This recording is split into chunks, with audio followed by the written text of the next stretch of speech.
All right, so first play we're going to look at, 2nd and 2, one of the Patriots' first offensive plays. What's going on, everyone? Taylor Kyles here for CLNS Media, coming at you with another episode of Pat's Daily, brought to you by our good friends at PrizePicks. And we are recapping the Patriots' 20-12 preseason victory over the Minnesota Vikings last night. I will say I was at joint practices. Patriots really, Patriots really needed this win. The first day of joint practices that I was there for, it was competitive. I thought the Patriots, the pass game struggled at times because this Vikings defense is so unique. When I asked Mike Vrabel about it, he talked about how they can bring pressure from all three levels. They give you so many different looks. They can drop different defenders. It's an absolute headache, the looks and different coverages they play and pressure packages that they deliver on. Demario Douglas also mentioned that they don't play a lot of man coverage, this Vikings defense, which he said he likes a lot. But this defense tests your ability to recognize what goes on post-snap and be able to find the soft spots in those zones. So Drake May did have a couple turnover-worthy plays. Joshua Dobbs really struggled with the backup offense. He had a couple really bad decisions. But for the most part, I thought Drake May acquitted himself well, given the circumstances. And this is a defense he is not really going to face. And the Patriots defense dominated J.J. McCarthy in that first joint practice. But in the second day, it was very, very different. J.J. McCarthy tore up the Patriots pass defense. I wasn't paying attention to it, but from what I read and the last bit that I got to see at the end of practice when they did end of half situations, Marcus Jones was getting picked on against Jordan Addison, and the pass rush was really effective. Honestly, I think there were some big plays that the Vikings were able to get off that really wouldn't have happened in a real game, but at the same time, J.J. McCarthy was able to scramble a couple of times. That was pretty discouraging. I actually thought in the film, Milton Williams did a good job learning from that experience and using it to affect the quarterback in the game, but that's getting a little bit ahead of myself. Patriots offense in that second day of joint practices, honestly, they were really good in the beginning. They tore it up in one-on-ones and two-on-twos during mostly a red zone period. They were mostly working in scoring territory during the day. But then when you got to team drills, guys disappeared. The pass rush was overwhelming the Patriots offensive line, and it was pretty discouraging. It was the kind of thing that made me rethink just how good this team was going to be. Now, in the preseason game, of course, Patriots did not face the Viking starters. That is something that needs to be acknowledged when we go through all these reviews, because they still didn't get to face that type of difficult test with veteran players and, more talented guys in the actual preseason game. But at the same time, Drake May did have his struggles.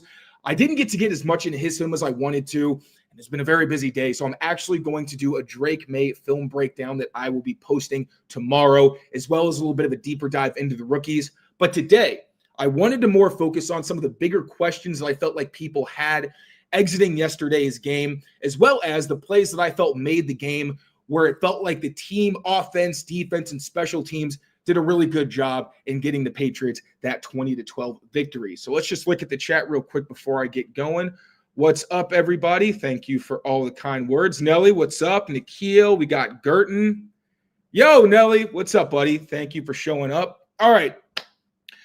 Pretty much, I think we're going to start with Efton Chism on this one, all right? The biggest headline coming out of this was, is Efton Chism a roster lock? The guy caught all 6 of his passes. Pretty sure almost every single one of those went for a first down conversion except for one spot route. And the kid showed the play strength and contact balance that he's gotten praise for from Mike Vrabel, absolutely tearing through the Vikings defense. He wanted it a lot more than some of those Minnesota defenders. Let me put some of his film up. I really was impressed by what I saw from Efton Chism in this game. Now, in terms of role, when you look at where he's going to fit into this Patriots defense, he's going to get the obvious comparisons to Julian Edelman, to Danny Amendola. But the truth is, he's more of the Julian Edelman, Jacoby Myers type, where he's going to line up as a Z or flanker receiver in 2 receiver sets, which shows the versatility he has to not only be used as a slot receiver in 3 receiver sets. That's going to be key because unlike Demario Douglas, he also brings some positives as a run blocker and doesn't really have to leave the field because he can give you something on every single down and line up in different spots based on personnel. In terms of route concepts, Efton Chism dominated the middle of the field. His targets were 4 crossing routes to different depths and also a couple of spot routes that allowed him to just get the ball quickly underneath between zone coverages and try to work upfield. Now, what really stood out for me in Efton Chism's use were there were 2 separate plays, specifically third downs, where Joshua Dobbs specifically audibled to man-beating crossing route concepts designed to go to Efton Chism. That tells you that Josh McDaniels wants to see if he can be that reliable third down binky like we've already heard he is from Joshua Dobbs, and be a reliable target to move the chains in those critical situations. Both times Efton Chism was able to capitalize. One on an over route against off-man coverage with the defender in the middle of the field. He gets over that middle field defender and makes a contested grab.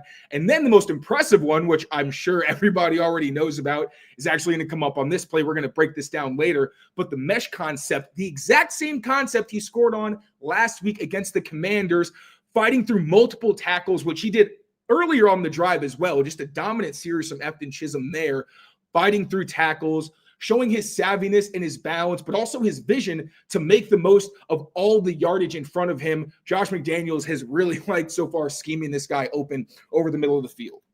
So Efton Chism, I think, is absolutely a roster lock at this point. He's done pretty much everything that this team has asked of him. Really, this week I thought was his best of the entire summer. A couple weeks ago, I thought that he had some maybe more difficult opportunities that he wasn't able to capitalize on. Against the Vikings, that was not the case. I can't remember a ball that went his way and was catchable that he didn't haul in. Also, just feel like he's got such great chemistry with all these quarterbacks. Learn more about that in the exclusive interview that we got with him. But in terms of him being a roster lock, yes, I think he is. I think that he has been more consistent than most of the receivers. I know Demario Douglas has been the most productive receiver, and he's gotten so much reps with starters. You can't just disqualify that. But Efton Chism looked like their absolute best receiver against the Vikings. So when I see how we might factor in Stefon Diggs, Demario Douglas, and Mac Hollins are virtual locks for the roster. But I'm wondering, when is Efton Chism going to start challenging those guys for snaps? Because Mike Vrabel, just like Bill Belichick says, it doesn't matter how you got here. It's what you do with your opportunities. Efton Chism has mostly been with the backups, and that has to be considered when talking about just how effective and consistent he's been. But let's get him more opportunities to work against the starters, maybe catch some passes from Drake May. We know that Josh McDaniels used to tell Tom Brady, like he would use Wes Welker and Julian Edelman as his binkies in practice. And Josh would say, start going to other guys, build chemistry with them, so it's not just that easy and you start building a rapport with other guys around you. When Efton Chism has gotten opportunities with Drake May, he doesn't usually get the ball. Drake May's typically going to those veterans who he feels more comfortable with. But I think if you start involving Efton Chism a little bit more in that rotation, maybe you start seeing him outpace some of those veterans and become a guy that Drake May feels he can go to in some of those crucial down distances. Because when you look at Stefon Diggs, he was automatic in one-on-ones. Like, I do think that when the games turn on, he is going to be the Stefon Diggs that we know him as, but he's been inconsistent in practices. Sometimes at the catch point, he isn't necessarily automatic. And also during team periods, sometimes he isn't very productive. That was especially the case in that second joint practice in Minnesota. So it's not a guarantee that he is going to be a highly productive player in this offense. I still think he will, not sounding any alarms. But again, Chism is a guy who has shown up consistently every single day. And then you look at Mac Hollins. He's been very inconsistent at the catch point. He has his splash plays. He does a great job settling into those honey holes along the sideline. And there's also something to be said for the fact that he has a size profile they don't have in that receiving core. And I think he's probably their best blocker as well. So at the same time, if Efton Chism is someone that you feel is more reliable at the catch point, maybe in those passing situations, you see him start getting some opportunities over a Mac Hollins. And even Demario Douglas, someone who clearly has the potential to be a star in this offense, and I still think he can. But I feel like we saw on that pass that Drake May had where he missed Demario Douglas. It did, in fairness, it went off Demario Douglas's hands. Maybe it was a miscommunication. Looked like Pop was trying to settle into a zone where Drake expected him to keep going upfield. But I feel like we've seen over the past couple of years, the fact that Demario Douglas is 5'8", does hurt him at times with a quarterback like Drake May, who isn't always on point with his accuracy. We know that sometimes he has those spray misses, and also sometimes he gets jittery early in games especially, so it helps to have someone who can erase some of those accuracy issues. Now, Pop does the best he can, but he's only so big, right? His catch radius is only so wide. Efton Chism has done a really good job hauling in some of those passes that are outside of his frame, which he's gotten a few of from Joshua Dobbs and Ben Wooldridge. So the fact that also Josh Downs, 5'10", Efton Chism, 5'10". So we always compare Pop to Josh Downs. Josh Downs had a couple inches on Demario Douglas. Again, I don't think that's insignificant.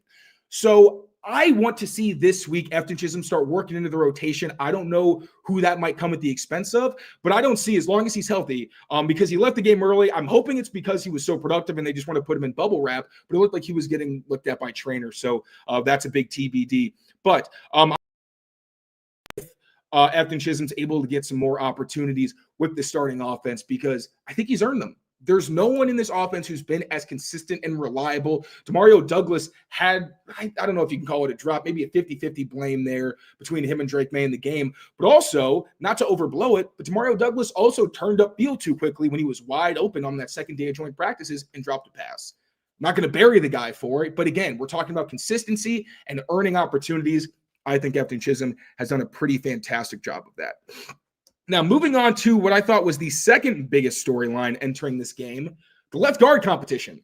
When Mike Vrabel was asked about it after the game and when he figured this line was going to finally settle into some type of rotation or solid five-man unit, he acknowledged one, very rare for five offensive linemen to be on the field together throughout the season. Depth is important. But he also said that there is no definitive answer at the left guard spot yet. So I wanted to try to do a deep dive a little bit further and see how that rotation worked and who stood out the best and what permutation I think they should use going forward, or at least start to experiment more with, because they tried a few. All right. They had guys moving, rotating through that left guard spot, but also having different guys at center next to them and obviously different tackles as well, where you had Marcus Bryant and Vidarian Lowe both in that rotation. So the first guy I'm going to look at is Ben Brown. Now, he was the first man up at left guard. I thought that, honestly, Ben Brown and Garrett Bradbury, I don't think either is a starting caliber player, to be very honest with you. And it's for pretty opposite reasons. Ben Brown's whole thing is he's pretty solid in pass protection, doesn't have a lot of quick glaring losses, but I do think he has some issues as a run blocker and isn't consistent when he has to necessarily block by himself. There was also a time where I thought he tripped on an outside zone combo along with Garrett Bradbury, and he missed an assignment on a run stuff with some type of miscommunication. It looked like it was on him. I do want to give Ben Brown credit, though. He had some very nice blocks along with Will Campbell on outside zone, including TreVeyon Henderson's touchdown. But when you look at the totality of his reps, I was worried when looking at the run blocking. The pass protection is obviously important, and I also thought that he was more stable in terms of picking up line games along with Will Campbell, who I'm not sure. There was one in particular where I felt like Will Campbell wasn't as aware as I would have liked him to be, but Ben Brown did a really good job adjusting. So worst case scenario, you got to protect Drake May, and Ben Brown did a pretty good job of that in his limited sample size, but I just was expecting more consistency from him as a run blocker. And also, we know, based on last season's tape, while he can be a spot starter, specifically at center, he just doesn't have necessarily the talent to be a starting caliber player in the NFL. So I thought Ben Brown, 50-50 when you talk about the run and pass, because he did pretty well as a pass blocker, not as well as a run blocker. But after him, we got to look at Jared Wilson at left guard. Now, I still don't think that Jared Wilson's best spot is on that left side and at the guard spot. I think he's more at home at center. We'll get into that a little bit more left. But he actually went in two separate times at left guard, sandwiched between some reps where he had at center. First, he worked with Ben Brown on the inside and Marcus Bryant at left tackle. Later, worked with Cole Strange at center and Vidarian Lowe at tackle. Now, in the run game, he threw some solid outside zone blocks for Antonio Gibson. Had a nice combo and climb where he took out a linebacker on a power run by Jermichael Hasty, and he got himself a pancake. I'll also say I thought he looked better shifting through all the different line games that Minnesota threw at him and being much more quick to know when he had to pass guys off and pick someone else up. The issue is he had one quick loss in pass protection where he got his hand swiped away. There was a reach block near the goal line where he wound up on the ground trying to get in front of a defender. And on his first snap at left guard, I thought he got too far downfield. I don't know if he thought it was a run play or what, but he was about 4 or 5 yards deep and was lucky that one didn't get called. And again, I know he used to be a guard before he played center at Georgia, but when you talk about playing experience, his most recent extended history has been at center. And when he played there, because Cole Strange moved to left guard, that to me was the best permutation that we saw from this Patriots offensive line. Now, Cole Strange, we know, has had some issues as a snapper. So really, I think he's more comfortable at left guard. And Jared Wilson, again, has been at center for a year when he was at Alabama. And while he also had some snapping concerns, I didn't see those in this tape. Also, the ID that he showed against line games, I thought carried over. He looked really, really good at center. It looked to me more like his college tape at Georgia, where he's effective on reach blocks, getting out in front of nose tackles and defensive tackles. He also shows great recovery ability and that athleticism where even if he loses early in the rep, he knows how to replace his hands. He knows how to use leverage to get himself in position to hold up and give his quarterbacks time so he doesn't suffer those quick losses. I was also really impressed by Cole Strange, who against the Commanders and at times in joint practices against the Minnesota Vikings had some times where he got literally turned around, where the guy is doing a 180 to try to recover because he's late getting on a block. I didn't see that this week against the Vikings. I thought his athleticism and his finishing ability consistently showed, and I liked him in pass protection. I thought he was quick as well to sift through all the different exotic stuff that Minnesota tried to throw at him. So if you're asking me, Caden Wallace also got some reps at left tackle. He had some good ones. He had two really nice second-level blocks. One, I believe, was on an outside zone rep. Another on a screen where he just bullied somebody out of the way. I do think that he's got potential there. And if you're talking about long-term, I think Caden Wallace at left guard and Jared Wilson at center is probably what you're hoping for. But Caden Wallace is still getting used to the inside. He's only been a backup this summer. And while he did have some solid reps at left guard, there were also a couple of losses that he had there. And you can tell that he's still just raw. I don't know if you necessarily want to throw him into the fire with another guy in Will Campbell, who's kind of learning how to play his own position at the NFL level. But Cole Strange and Jared Wilson, I thought, had very positive performances with Cole Strange at left guard and Jared Wilson back home at center. So that, to me, might be the best permutation. I'm hoping we see more of that because Garrett Bradbury has proven to be a liability in pass protection. He just gets walked back too often. Not as many quick losses as I think you saw at times last season, but it's just the anchor is not there for him anymore. And if he's going to face more explosive pass rushers, like starting caliber players, that's where you really see him kind of look like he's up against the ropes. Jared Wilson, we already know, has elite potential at the center position. It's just going to come down to consistency, being able to snap the ball and getting the coaching staff to trust him to do it. And with Cole Strange, if he wants to be the guy next to him, which this year probably is your best case scenario. That's a crazy athletic interior to left side for the Patriots along with Will Campbell. But his biggest issue is getting walked back and sometimes not picking up twists. I actually thought his anchor looked really good this week against the Vikings. So hopefully we see it in practice and hopefully they can remain consistent and keep building chemistry. I'm sure it won't be perfect. But again, I just don't think Ben Brown and Garrett Bradbury are necessarily starting caliber players at this point in either one of their careers. Caden Wallace is still very young at the spot, so maybe you try to let him come along. Don't force him into the lineup. Mekhi Butler also got some reps, and I actually was impressed by what I saw from him last week against the Commanders. I thought that when he got his hands on guys, they just did not move. He was physical. He was moving dudes. This week, I wasn't as impressed. I thought he regressed a little bit, struggled against power, and really had some trouble blocking to his edges. So if you're asking me, I think that left guard competition this week should go to Cole Strange, and I would like to once again see Jared Wilson get some opportunities at that center spot. Let me check really quick some of the questions, if anybody's got them. Oh, I'll go back to the Chism.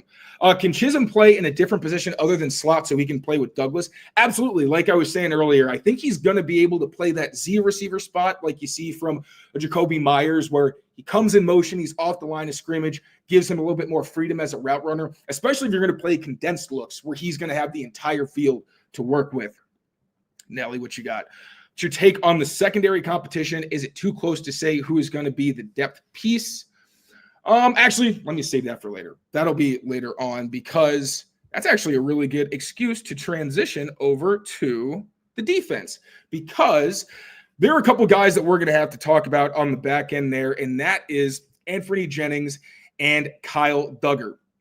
Now, first, I want to talk about Anfernee Jennings because this is a dude who's been working his tail off to still do whatever the coaching staff is asking of him and be an impactful player on special teams and on defense. But Anfernee Jennings and Kyle Duggar, the question is, are these guys going to be able to make the 53-man roster as they are currently buried on the depth chart? Let me change that graphic. I don't know why it still says left guard competition. There we go. All right, so first looking at Anfernee Jennings. Now, when I first wrote this game up after the Vikings game, I was impressed by the 3-sack performance. I thought that I saw more of a stab rip from Anfernee Jennings, an effective one than I had seen from him in the past. I don't want to say more juice necessarily, but the fact that he had 1 sack where he got to the quarterback as he at the top of his drop, I thought that was impressive. And I was hoping that once I dove into the tape, I would see other kernels and some other flashes from him as a pass rusher to say, okay, maybe we want to get an even more extended look for what he can do when he's getting after the passer. Unfortunately, I thought he was really quiet when he was going up against the Vikings backup left tackle. There was also a screen where it was a line game where he was twisting with the defensive tackle, but he went right upfield and had no awareness of a screen that went behind him. Not the worst thing in the world, but it was just one of a few screenplays that the Patriots kind of got gashed on, which continued the theme from joint practices. But Anfernee Jennings, I still think that we already know he's an elite run defender.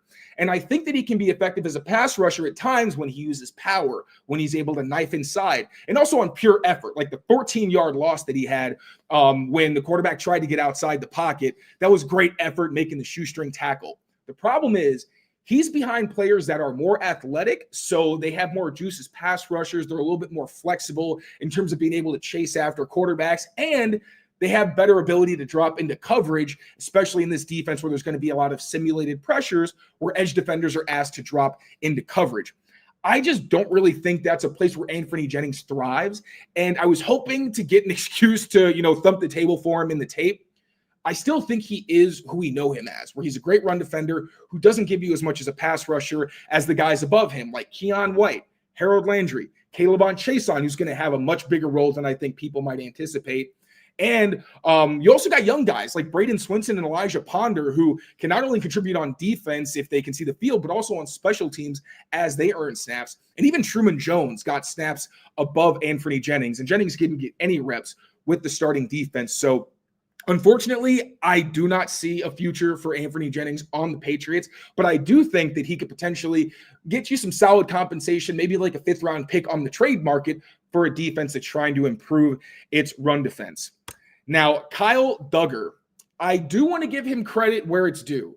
Now, Dugger was good when he was in the box as a run defender. Another reason I asked Mike Vrabel if there's a potential for him to switch to linebacker, like we know the Raiders and Pete Carroll are doing with Jamal Adams, to use his range in a defense where he can be a little bit more aggressive and fly downhill and be the thumper we know him as.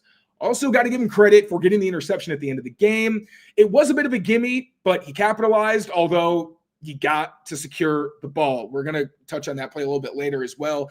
But at the same time, when you look at Kyle Dugger compared to the guys above him, like Jabril Peppers wasn't even in the game, and the Patriots sent out Jalen Hawkins and Craig Woodson as their starters. No Kyle Dugger with the starting defense. He only repped once the backups came in. I just don't think he has the same range and explosiveness that he used to have, or even like the guys above him on the depth chart. And there's a point of it where it's not all Kyle Dugger. Like, he's not a total liability out there. I think you can put him in advantageous spots if he's closer to the line of scrimmage. But at the same time, it's going to be really difficult for him to be a deep safety, or to, especially in quarters or cover 3 or cover 1, where he's going to have a lot of responsibilities and needs to sometimes get sideline to sideline or crash down on routes and be that punishing presence we know him as. I just think he looks hesitant when he's trying to make sharp redirects. You don't see that range that he used to have where he just looks like he's fired out of a cannon. And I think a lot of that is the ankle injury. Some of it may be hesitation because he missed the entire spring, wasn't able to be as up to speed as some of the other guys like a Hawkins, like a Woodson. So it's unfortunate, but I don't really know how Kyle Dugger makes his way on this team. Like, I don't think he's going to play special teams. And if you do have him as a linebacker, maybe use him on early downs, not necessarily in passing situations. I think that could be more of a role for Del Pettis. But Anfernee Jennings and Kyle Dugger, I was hoping to maybe see something in this tape that would be encouraging enough to find an excuse to keep them on the roster. I just didn't necessarily see that. And it is unfortunate. Maybe those guys will get something on the trade market. We shall see. But right now, I just don't see a path for them to stick on the roster. Now, We're going to transition to plays that made the game, get into some more deep dive film stuff. But first, quick word from our friends over at PrizePicks. Be right back. CLNS Media is powered by PrizePicks, the best place to get in on the action, even throughout the summer. There is still baseball, there's women's basketball, and Taylor, we are right on the cusp of football season. There will be preseason games loaded up on PrizePicks, so if you want to get in on the action, head over to PrizePicks. Use code CLNS. You get $50 instantly after you play your first $5 lineup. PrizePicks, run your game. All right, so the first play I'm going to be breaking down for plays that made the game. We're going to focus on offense for the first two plays. And to start out, how about some TreVeyon Henderson touchdown action, huh? This dude is just a big play waiting to happen. He's been one of the most fun guys to watch in the preseason for the Patriots. Now, first of all, when you see this formation from the Vikings where you get the 4 down linemen and then you get 2 outside linebackers and 1 inside linebacker, if that looks familiar, it's because it's the same defensive structure the Patriots used against the Rams back in their Super Bowl win, the Patriots over the Rams against Sean McVay. And the point of this defensive front is to get wide, try to get upfield, and take away as many gaps as possible and condense these outside zone looks, because the Patriots might be turning into an outside zone team. You've got a weapon in Will Campbell, and then that left side is generally very athletic, because whether it's Jared Wilson, Cole Strange, or what have you, you're going to have some very athletic players. And even Garrett Bradbury, he does struggle in pass protection, but he's a fine run blocker, and you're going to see that here. So the Vikings are literally in a defensive structure meant to take away this outside zone run from the Patriots. And this is going to be outside zone lead with Jack Westover as a fullback, and then Austin Hooper at the point of attack as an off-ball tight end. Now, Austin Hooper is going to be creating the seal. You're going to get a double at the point of attack on this defensive end from Will Campbell and Ben Brown. Ben Brown is going to do what he can to pass this guy off to Will Campbell before climbing up to that linebacker. Then you're going to get Garrett Bradbury with a pretty tough reach block that is pretty impressive that he even makes this work. And then on the backside, Mike Nwenu and Marcus Bryant are going to try to cut those guys off. Jack Westover in the backfield is going to try to have running back vision, take the most dangerous threat as TreVeyon Henderson's trying to get the hole. Then TreVeyon Henderson makes the most of what he's got based on the post-snap picture. So first in slow motion, TreVeyon Henderson gets the handoff. As you can see, Austin Hooper's guy is setting a very hard edge. So TreVeyon Henderson cannot bounce this run. You've also got Garrett Bradbury. While he does a good job getting in front of his man, he also gets pushed into the backfield, which creates a very narrow space for TreVeyon Henderson to try to get through. But TreVeyon Henderson, with some really nice footwork here, he's going to shuffle, kind of bounce outside, let Jack Westover assist Austin Hooper and get that seal on the outside. He's going to use that, cut through the tight ends blocks, and this is a fantastic combo by Will Campbell and Ben Brown to move their guy off the line of scrimmage. Will Campbell continues to strain. Ben Brown comes off, gets on that linebacker to help give TreVeyon Henderson a lane, and then Henderson with the contact balance, man. Arm tackles don't work. That's not going to do it. Defensive back tries to fill as the unblocked man, just slips off TreVeyon Henderson, and those wide legs there. Great job keeping the legs. It's kind of like Marshawn Lynch. He used to have a very staggered stance, which makes it hard for those defensive backs to get their arms around you because they have big thighs and they're not staying narrow and giving you the ability to kind of corral them. So great strain here from Will Campbell. Great contact balance from TreVeyon Henderson. Runs through another tackle. Touchdown. Get hyped up, young man. Now we're going to look at this one more time at full speed. Great job by Jack Westover. Little cut. Slip the defender, and then run through another big body. Also want to give some love to some other blocks here. Kyle Williams doing his thing as well, knowing he's got to set a good block to make sure his guy doesn't come off him. And Mike Nwenu, good job on the backside as well. Now, Marcus Bryant does a good job initially cutting his guy off on the backside. Now, he does get through it free, but doesn't matter because TreVeyon Henderson's going to run through it anyway. Really good, well-executed play there. Now we're going to take a look at Efton Chism's touchdown. This one came during an end-of-half situation on 3rd and 3. This was an incredibly impressive effort from Efton Chism because he had no business getting into the end zone. You can see how far he is from a first down, much less crossing the plane. But as we know, on these mesh concepts and plays where Efton Chism gets the ball in space, he does a really good job making guys miss and keeping his feet. So this is going to be the same concept that we saw last week. And once you get the motion pre-snap from John Giles here, oh, look at that. Somebody follows him. That tells Joshua Dobbs that it's man coverage. And then look at him tap his helmet like that. Then the receivers, they see it too. They do the same thing. What Joshua Dobbs is doing is checking to a man-beating concept, because once he sees that guy follow, he's saying, all right, it's man, 2 high safeties from the Vikings. You don't know if they're going to drop or stay deep, but at the very least, if it is single high, this is the perfect play because you're getting the ball a little bit outside away from any middle field help. And this is designed to use the tight end to pick off Efton Chism's defender. You're also going to get John Giles essentially setting a downfield pick as well. The rail concept is one that the quarterback can throw, but on this concept, he's going to go to Efton Chism. Then just a backside post there from Javon Baker at the bottom of the screen. Now, going to run this in slow motion. Now, the ball is snapped. The Vikings are going to stay in a 2-high shell. This is 2-man from them. Now, this is actually a good play to use against this mesh rail because you have 2 options kind of in the middle of the field to close down on whatever crossing route ends up getting targeted. So you see G. Scott runs into Efton Chism's man, forces Chism's defender to bubble over, getting Chism wide open for the catch. John Giles also does a nice job getting in the way. So this is a lot of traffic for Chism's man to run through. Chism capitalizes, catches the pass, breaks 1 tackle, breaks 2 tackles, breaks 3, and then powers his way across the goal line. Michael Hasty absolutely fired up. He does a pretty nice job. Now, he initially throws the block, actually gets thrown off. He thinks the play is over, but kind of like TreVeyon Henderson, it's okay because you got guys who can run through some of those desperate tackles. Now, running through this one more time from the end zone angle, because you get a much better view of why this is such an impressive play from Efton Chism. Ball is snapped. Chism gets the ball. Now, the first defender tries to bring him down. Stiff arm to the helmet. The defender actually does get his arms around both of Chism's legs, which is really impressive that Chism keeps his balance through this.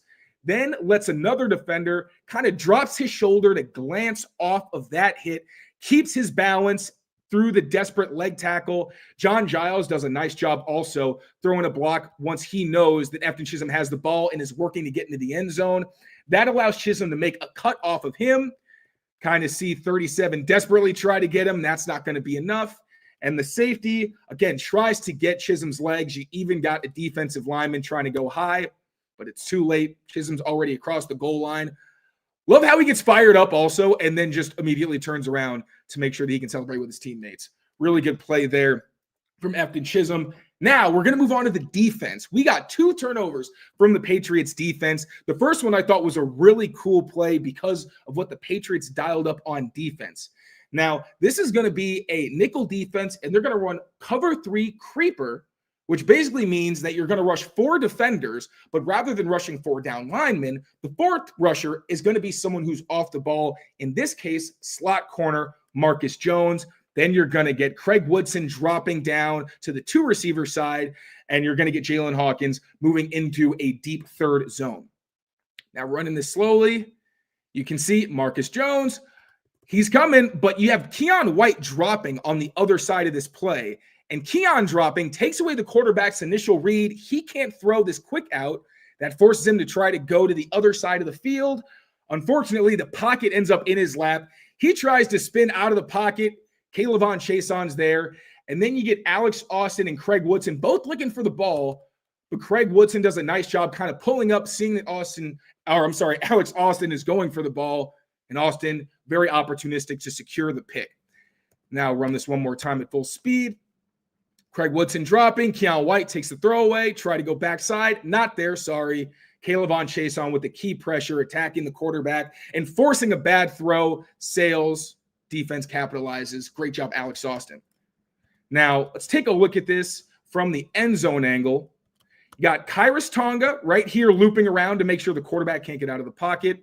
And Milton Williams, like I mentioned earlier, J.J. McCarthy had 2 key scrambles in the joint practices because there were just wide open gaps. And it also happened earlier in the game where the quarterback was able to just run right up the middle of the pocket. You cannot have that. So I love that Milton Williams here tries to rip and beat the center inside, then ends up getting double teamed, but realizes there's this massive gap here for the quarterback to potentially escape through and kind of backs into it, throws his arm to try to create mess and condense the space. Also a nice job there from Marcus Jones to collapse the pocket. And Kayvon Chason on the edge tries to get around, but realizes he's rushed too far upfield. Then he tries to get inside to make sure that the quarterback can't step up, but the quarterback can't step up because the pocket's already in his lap. Then K'Lavon Chaisson gets back outside like a panther, freaking jumps in the quarterback's face. High throw. Craig Woodson tries to track it, sees Alex Austin secure the pass, pulls up, makes sure that he's got the ball. Really good play there from the cornerback. Next play, we finally have Kyle Dugger's interception. Did he secure it? Yes, I think he did. It was very close. It was a lot closer than it needed to be. Got to get both hands on the ball and keep it there. But still, I thought this was a nice play where the pass rush in the coverage married to create the turnover, because this could have actually wound up tying the game. If the Vikings score and then go for two, I hope if you end up getting overtime in a preseason game, nobody wants that. So you're going to get dime two man. The Patriots are in dime where you have your 4 down linemen, just 1 linebacker, 3 safeties, including Del Pettis there in the slot covering the tight end, and then man coverage across the board with 2 deep safeties. Patriots are basically saying, we are not going to let you throw some go ball outside. You have to throw over the middle of the field. The best way to attack this coverage is usually to try to take advantage of a size mismatch that you have with the tight end against the safety. But Del Pettis, who I think sneakily could be one of the answers to the Patriots tight end man coverage problem, where Marte Mapu's done a good job of it, but he has not been practicing. Unfortunately, he might have gotten banged up against the Commanders. We know Kyle Dugger's outlook isn't looking great. Craig Woodson, I think, is okay as a coverage tight end or a tight end coverage guy, but he also has short arms. That affects his ability to contest some of those high point throws. And Jalen Hawkins, I think, is more of a guy that you want in center field, sometimes dropping down, not necessarily in man coverage. And Jabril Peppers, as talented as he is, he's on the smaller side, so you should not have him covering guys who are 6'5". Del Pettis isn't huge, but he's very sticky. He's got long arms, and he's physical and very competitive. And you're going to see that right here. Once again, he's in the slot against the tight end. He's just going to try to get underneath anything because he knows he's got deep help outside, and he can run with this tight end. This is not really threatening for him. So he's going to be disciplined with his hands, get right on the hip, and play anything underneath. Tight end is going to try to just sit, make himself available for some kind of jump ball, but the ball sails because the quarterback is getting pressure off both of his edges from rookies Elijah Ponder and Braden Swinson, isn't able to step up, has to throw it, just get the ball out of his hands. It's high. Kyle Dugger takes advantage. Nice job by him. Then one guy tries to strip it. 2 guys try to strip it. And you see his outside arm ends up off the ball. And it's pulled out. But if you see, his keister's on the ground. His keister's on the ground. Ball's not out yet. It literally is a split second. But I don't think the ball was out in time for the Vikings to actually turn this into a turnover. Now, looking in the trenches, I had some questions. Where's Braden Swinson? Elijah Ponder also had a really good game last week, blocked his butt off on special teams. He's showing some nice versatility. This was a nice play from both of those rookie edge defenders who I think have bright futures on the Patriots. Braden Swinson has done a really good job this preseason with his bull rush, just condensing the edges. And here you see he puts the right tackle, on skates, Braden Swinson. That gets the quarterback a little bit nervous, and you have Elijah Ponder against the left tackle, getting some nice power and transitioning into a rip. Left tackle either slips, but it doesn't help that he ends up with a staggered stance because of that jolt. Quarterback, you see, he kind of panics here. He can't step up. Wide throw. Just throw this ball, try to get his tight end a chance, but he throws it right to Kyle Dugger. Nice team defense there. Condense the edges, make the quarterback nervous. Nice physical, tight coverage from Del Pettis, keeping a hand on the tight end to know where he is. And then when he breaks, Del Pettis is right in position to break this up, even if it's an accurate throw. Once again, like to see those guys working together to secure the turnover. Let's see. I'll go slow here so we can all see. So when does the butt hit? There. The butt hits here, and then the ball comes out. So case closed on that one. It was an interception, but damn, Kyle, we got to be better on that play. Next, I want to highlight the special teams, specifically Marcus Jones's return, which had some really impressive key blocks from the Patriots, and also Jordan Polk's key tackle that prevented a touchdown and also impacted the complexion of the game. First, looking at Marcus Jones's return. So this might look really confusing. What we're essentially getting here, At first, you're going to see single coverage from the Gunners, where it looks like it's just going to be them alone trying to as jammers, trying to chase these Gunners downfield. But we're going to get Brendan Schooler and Alex Austin actually bracketing these guys downfield to try to create a lane inside. And Christian Ellis is going to pick up a seal in the middle of the field while the defenders up front do a soft rush. Really, the priority here is to set up a return for Marcus Jones. So as you can see, Alex Austin at the top books it to try to give inside support. Brendan Schooler at the bottom does the same on his assignment. And Christian Ellis is going to try to take the center here and get a seal for Marcus Jones. So once it's returned, you get a nice block right here from Brendan Schooler. That allows Marcus Jones to cut off of him. Nice seal right here to create a lane from Christian Ellis. Marcus Jones makes a cut there. And then Jack Westover throws a block. Nice assist there from Alex Austin. Jamichael Hasty shielding his assignment. And then Marcus Jones just has daylight except for the punter. The punter ends up making the tackle on the all-pro returner. You hate to see it, but more impressed by the blocking we get here. Going to get a better angle here from the end zone. Just a conservative rush. The priority is getting some blocks.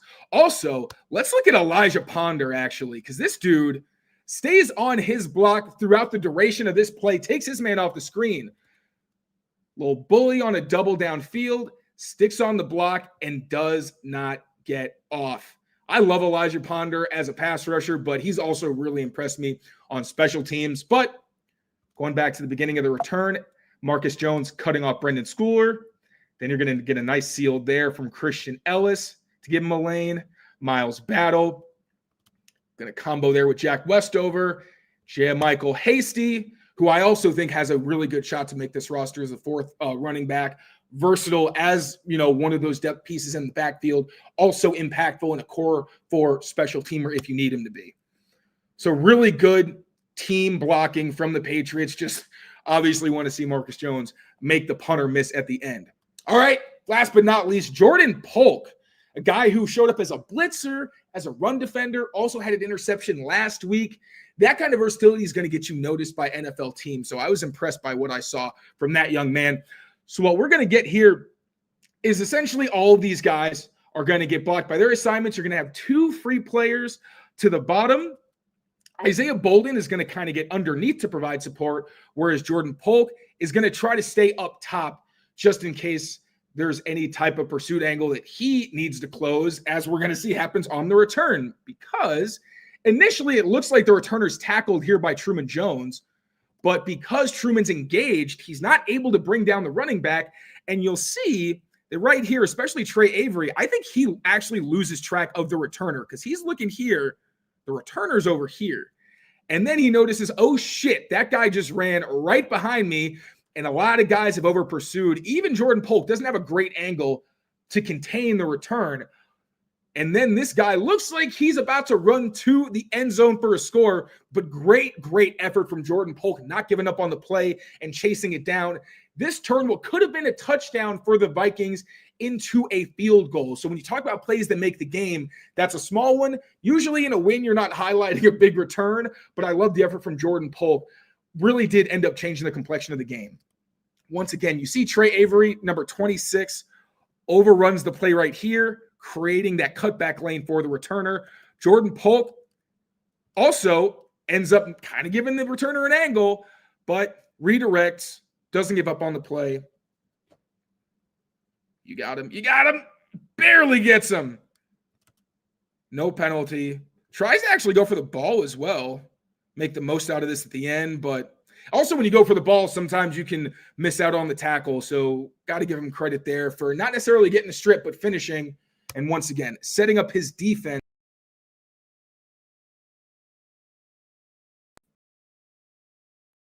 There I am. So, again, TreVeyon Henderson and Efton Chism, two young guys who consistently made plays this preseason. We already know that TreVeyon Henderson's going to be a weapon, a 1A, 1B type with Ramondre Stevenson whenever Ramondre Stevenson's healthy. Efton Chism, as I said earlier, a guy who I would love to see get more reps with that top offense. Then Alex Austin also had a nice pass breakup on a slot fade for a stop on fourth down. Wasn't an accurate throw, but he was all over the receiver. He had a couple of illegal contact penalties. One of them was BS.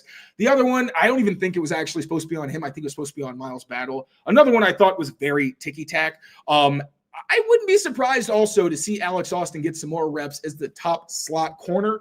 As much as I like Marcus Jones, Mike Vrabel likes his bigger slot corners. I've talked about this a lot.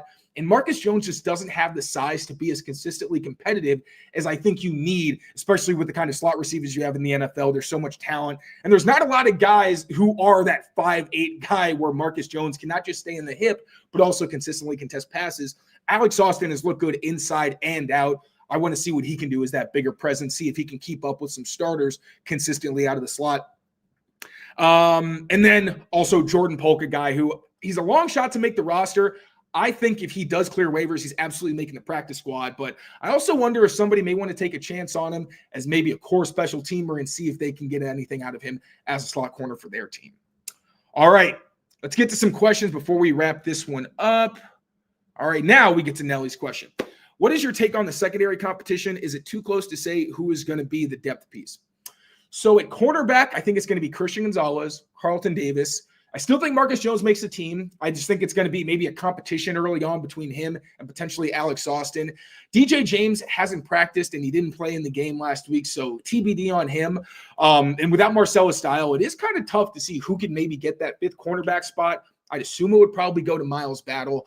He's usually the guy that reps with a lot of those depth corners whenever Carlton Davis and Gonzo have both been out at the same time. And at safety, I think you're looking at Jalen Hawkins and Jabril Peppers as your starters.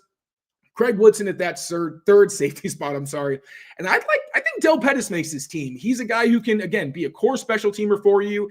And I think in terms of man coverage against tight ends, he's very smooth. I think he's only getting better. And I'd like to see if he can be a more diverse piece as he gets more comfortable in this defense. But at the very least, I think he brings the kind of special teams value and youth, and he's inexpensive because he's an undrafted player. So I think that Del Pettis is probably going to be that depth safety for you. Let's see. Trade for JSN or Zay Flowers. I don't think the Seahawks are trying to get rid of JSN. I don't think the Ravens are going to try to get rid of Zay Flowers. Those seem like core pieces for them. Would I like to? Maybe. But honestly, the Patriots have some depth at receiver in their own right. Obviously, those two guys, if you can get them, you can, but I just don't think that's realistic. Can you see Marcus Bryant being the swing tackle? I think Marcus Jones is going to be the swing tackle. We've already seen it. When Morgan Moses didn't play, he was the starter at right tackle. He has been for the past 2 weeks. We've also seen him play on both sides. He was a college left tackle, but he's also looked very comfortable on the right side, and I think that's really where his skill set works best in this Patriots offense. So Marcus Bryant, he is that O-tackle number 3. And then behind him, I'm thinking maybe Vidarian Lowe. I don't know how many tackles they want to keep, but we know that Vidarian Lowe can be a good spot starter. Last year, obviously, he struggled against elite competition that he faced a lot. But when he faced more of those mid-tier edge rushers, you didn't hear his name. It's really more about the mental mistakes and consistency for Vidarian Lowe. So I think he should be the top backup at left tackle. Marcus Bryant, the top guy at right tackle, if you're going to keep a lot of offensive linemen. But if you just keep 3 tackles, it's going to be Marcus Bryant as that third guy. What's the plan at tight end after this year? I wonder how many more years Hooper and Henry have left in the tank. I think next year, as long as they have a good free agency, I think, where they can fill some of their holes, like at receiver. Hopefully there's no hole at tackle to speak of, but you still need that alpha receiver. Maybe you can trade for that guy. Maybe somebody has free agency, who knows? But I think next year is when you invest in a tight end in one of the early rounds, because Drake May loves the middle of the field. He loves giving guys opportunities when they have bigger frames, so he can just kind of put it on them and trust them at the catch point. So if you can get a young athletic guy who's a mismatch as a receiver and can contribute in the run game and not be a liability, I think that should be a priority for this Patriots offense. You want that ISO specialist at X, however you can get that guy. And then if you can have a tight end who can dictate the terms over the middle of the field, I think that'd be huge for Drake May's development. So maybe like a first round, not a first rounder, you might still need that for an X, who knows, but kind of a second round, third round pick on a really good athlete who has good range as a pass catcher and promise as a blocker. I could see that happening next year. Finally, do you think this shift to outside zone is a result of shifting to what May does well in the associated play action concepts, or is it more of a modernizing a McDaniel scheme to be more modern NFL? I think it's really a personnel thing. I don't think talk about being modern in the NFL. At the end of the day, you have to maximize the pieces you have. We all know that Drake May has the flexibility to throw on the run, to be a threat with his legs. So you do want to move the pocket because it puts defenses in conflict when they think the play is going one way and you got Drake May and a bunch of receivers flowing the other. There's also the simple, that's with play action. And then there's the fact that Will Campbell is so athletic and physical. He's great in a lot of different run concepts, but he's very good on outside zone. And if you have a Cole Strange who can also get those reach blocks where he can kind of cheat and get out in front of defensive linemen, and Jared Wilson at center, who's also athletic enough to dominate in that outside zone scheme, it just makes a lot of sense. You have a lot of young, explosive athletes on your offense. You need to take advantage of them. And then, of course, you got the big guys and Mike Nwenu and Morgan Moses / Marcus Bryant on the right side. Those are your people movers if you want to get downhill. And I don't want to discount Will Campbell or those guys on the left side either, because they can also move bodies on some of those more downhill schemes. Anything else before we go? Over under on 8 wins this season. I'll make this the last one. I still have faith. I'm going to say over, but right now, I think I'm going to go with 9.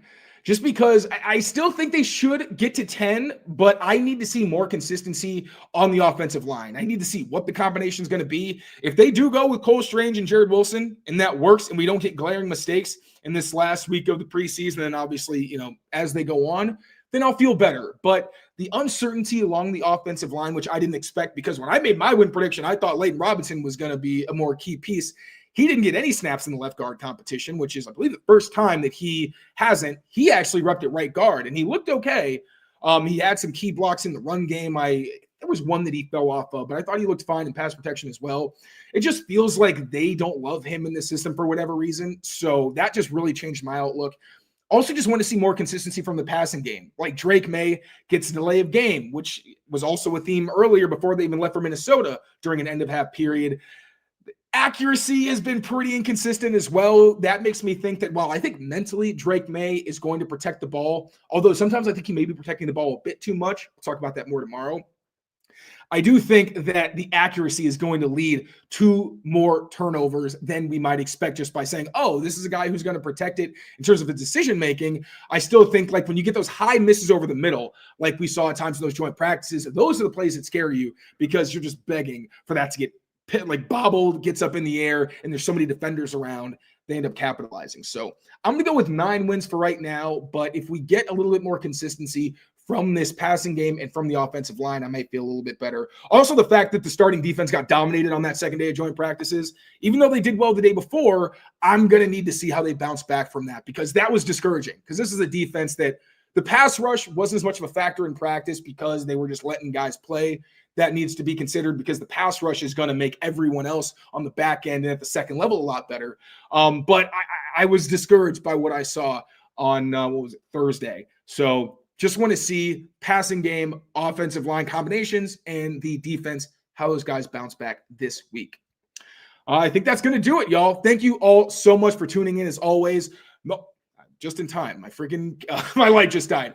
Make sure you comment. Let me know if there's anything you'd like to see next week. I'm still trying to find a good flow for these film breakdowns. I want to make sure I'm thorough without killing myself because, geez, these are as thorough as I can make them. And they're a little bit exhausting, but for you guys, obviously, I'm more than happy to do it. Also, make sure you check out our Efton Chism exclusive interview. That one was a blast, man. It was a really fun interview. Got some cool insights from Efton. So check that out on CLNS. Patriots Press Pass. I'm about to post my burning questions, responses on CLNS Media, so you can check that out as my written piece. And tomorrow, I'm going to hit you with a Drake May breakdown. We'll get a little more into the weeds on how he performed. I'm also going to try to give you some reports on some rookies I didn't get to touch on today. So thank you all so much once again for watching. Take care of yourselves. Take care of each other. We will see you next time. Peace, y'all.